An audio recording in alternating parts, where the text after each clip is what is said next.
Hai agora 18 anos que Francisco poñía as primeiras figuras no seu Belén, na súa casa en Ribadumia. O seu nacemento faise maior de idade neste Nadal cunha nova ampliación. Estamos falando a cerca de 40 metros. E con case 40 metros cadrados, o seu Belén non deixa de experimentar cambios. Este ano, aproveitando esa última ampliación, Francisco incorporoulle varias novidades, entre elas a instalación de lámpadas repartidas por todo o conxunto. Pois lámparas que parecen velas, outras pixenlle luz fija, pero máis puxen en velas, que non había como se fora lume. Tamén transformou os distintos muros, agora cubertos de pedra, cambiou tellados nas casas ou deulle unha volta ao tapiz, agora de herba. Procurín melloralo, como por exemplo as casas todas, tiñalle todo o musgo todo por riba, saquinlle o musgo todo canto tiña por riba a todas.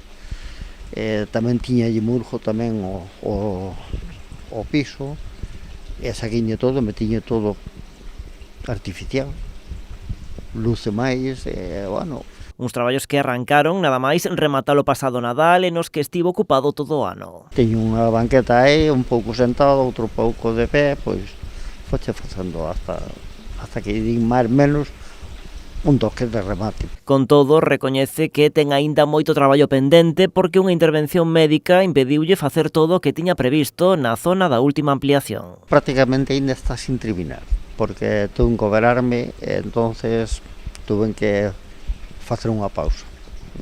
Pero espero continuala po ano que está a porta. Xa coa vista posta no ano que ven, a súa idea é incorporar máis figuras e movementos e tamén novas construcións. Penso facer un muiño xa, poñer un muiño aí de agua, de pedra. E como manda a tradición, por aquí xa pasou moita xente, moitos veciños de Ribadumia e tamén doutros puntos da zona que non queren perder as novidades que ano a ano lles ofrece o Belén de Francisco. As portas da súa casa, di, sempre están abertas. Timbrar o timbre, nada máis. Aquí normalmente estamos na casa, se non estou eu, está a muller, e a muller tamén non sabe poñer a funcionar. Así que xa saben, se pasan por Ribadumia, Francisco, a súa familia e o seu Belén agarran por vostedes na Gándara.